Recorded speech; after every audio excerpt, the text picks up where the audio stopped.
When you play the Game of Thrones, Subscribe and like. you die. There is no middle ground.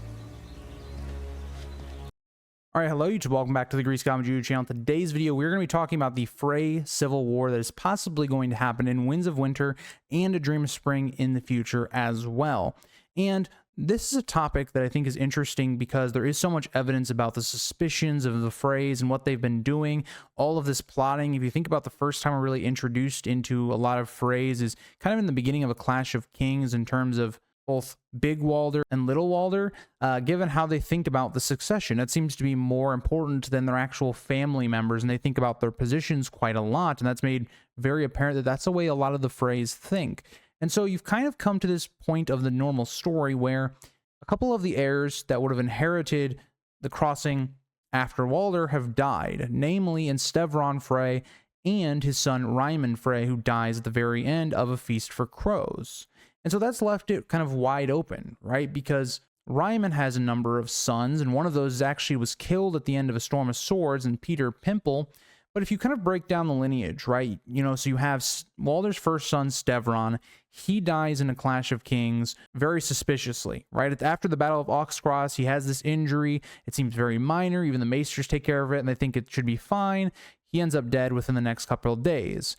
Very suspicious, given that the injury seemed to be minor. Now, could it be something like Khal Drogo, for instance, right? Khal Drogo takes somewhat of a minor injury and then dies. Now, I think that's part of the healthcare and the way the Dothraki look at healthcare, and even Dothraki, and even Drogo's pride in some of those things. I think the healthcare would be better in Westeros, especially for someone that was the heir to the crossing. And so I look at this and I go, already a warning sign comes up. You think about the Freys, how shady they are, how willing they are to, have their position go up or become heir faster. It becomes very suspect. And when you have somebody like Black Walder, who has a very bad reputation, questions are going to get raised. Was Stevron Frey killed by maybe his grandson? It's very possible. When you even think of something like Viserys II and Aegon IV's dynamic, kind of could be viewed as very similar, right? So maybe this was a situation where Black Walder killed his grandfather. But either way, Stevron Frey dies very suspiciously. Now, when we get to Ryman Frey's death, which is the first son of Stevron, it's not as suspect, right? It's kind of like, okay, us, the viewers, know that likely Tom of Seven Streams is infiltrated the Frey camp. He knows a lot about their movements, and it would have been very publicly known that Ryman Frey was going back to the twins. He then passes that information off to Lady Stoneheart and the Brotherhood Without Banners, and Ryman and his party end up getting hanged. But still, it puts a wedge between the heirs left by Ryman. It has a little bit of a building of the two sides, where on one side you have Ryman Frey's oldest son, Edwin Frey, the one present in A Feast for Crows, with Jaime at the siege of Riverrun. And on the other side, you have Black Walder, who's at Seaguard, getting the Malisters to basically bend the knee and all that stuff.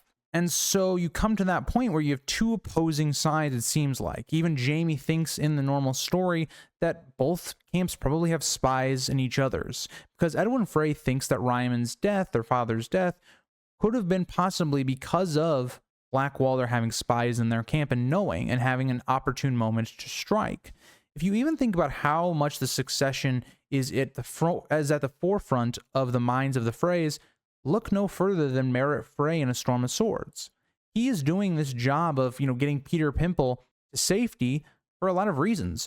Peter Pimple could easily one day become Lord of the Crossing. If you think about Edwin Frey, he only has one child, being Walda Frey. For one, a girl who is always going to get looked over because that's just how Westeros is. And two, she's only 10 or 11 at this time. And also it seems to be that Black Walder may have slept with Edwin's wife, and there's a rumor going around that Black Walder is really the father of Walda Frey to begin with. Now, if you even go to the next person, right, go through Edwin's line, his daughter, and then you go to Black Walder, who is Edwin's brother, he himself does not have any legitimate children either. And so if you look at this, you're something like Merritt Frey, and you're going, yeah, it's actually quite possible that eventually Peter Pimple could rule the crossing. And so if you're Merritt, you want to get in a good favor and all that stuff. So a lot of it seems like it's a lot of positioning and posturing within the Frey household. You want to be on the good side of the person coming into power. You don't want to be on their bad side. Right? If Black Walder was to then rule the crossing at some point, if you're on his hit list, that's not a very good sign. You might get taken out. Maybe your family or your like direct line, your direct family is then sent away, right? And so that's where a lot of this theory comes from. A lot of mysterious deaths, a lot of, posturing from one side to the other, and the growing tension between both sides. Now, you also have to remember where we are at the story and a lot of the things that I think is going to occur. I would really highly guide you guys to watching the Arya video me and JC or The Advocate did on my channel about Arya and her storyline, because I think it connects directly to the Frey storyline, even similar to kind of like the show, even though I think the show really messed up on the Frey plotline, and especially Arya and how that all went down. But it's somewhat similar in terms of like, we're going to see some sort of revenge being done by Lady Stoneheart, the Brotherhood Without Banners, on the Freys. The problem with, doing what the show did, where they just said, oh yeah, all the Freys are dead now, that's not really possible. The Freys are one of the largest houses in terms of how many just Freys there are. You could never truly really wipe them out, right? You couldn't really do what like Tywin did in terms of the rebellions when he was younger. You can't just end their line. Their line is just so vastly huge, right? And so it really comes down to this idea of, if we're going to see a civil war, it has to be a situation in which the Freys actually maintain the possession of the crossing. Because the question I think that really should be answered, if we're going to see a Frey civil war or some sort of Frey political battle for who is going to become the person ruling the crossing, is going to be, are the Tullys, because I assume, the Tullys are going to eventually get back into power. I think that's going to happen. It just seems like the wind is going that way. Will the Freys be allowed to actually keep the crossing, or will they be basically sent into exile away from the crossing and somebody else takes up rulership that the Tullys trust?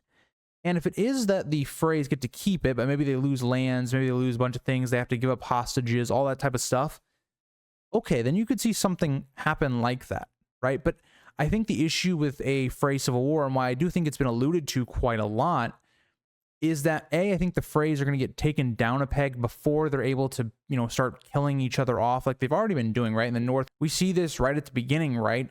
With the Walders, one of them ends up dying, and it seems quite likely that Big Walder actually killed Little Walder. But let me know your theories on that idea as well. I guess it's a whole different topic, but it does seem like we could see it, but I don't know if George has the room to fit in a whole conflict between the Freys.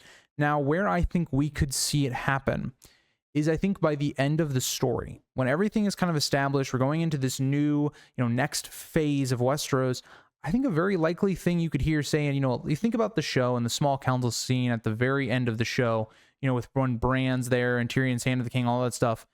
You could very easily hear some news or some rumblings that the Freys are going to be, at each other's throats and trying to claim who is Lord of the Crossing. Maybe it's Edwin at the end of the story, but then Black Walder maybe does some political maneuvering, and we see both sides, fighting and all that stuff. And there's civil war in the Riverlands because of that.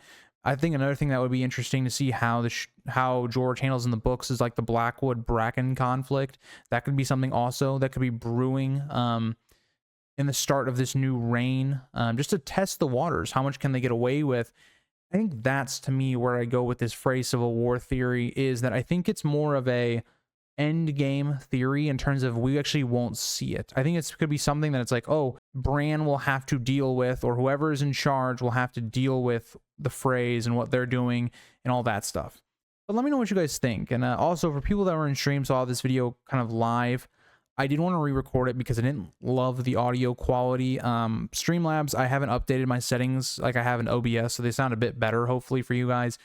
I just really didn't want to put that out in terms of the audio quality. If I'm doing a video, I want it to be a bit more kind of professional. But I hope you guys all enjoyed. Let me know what you guys think about a Frey civil war. Again, final thoughts. Don't think George has enough time to actually have it happen like in Winds of Winter or Dream of Spring, but it's something I think he could allude to happening by the end. But let me know what you guys think, and I'll see you guys in the next one. Bye, guys.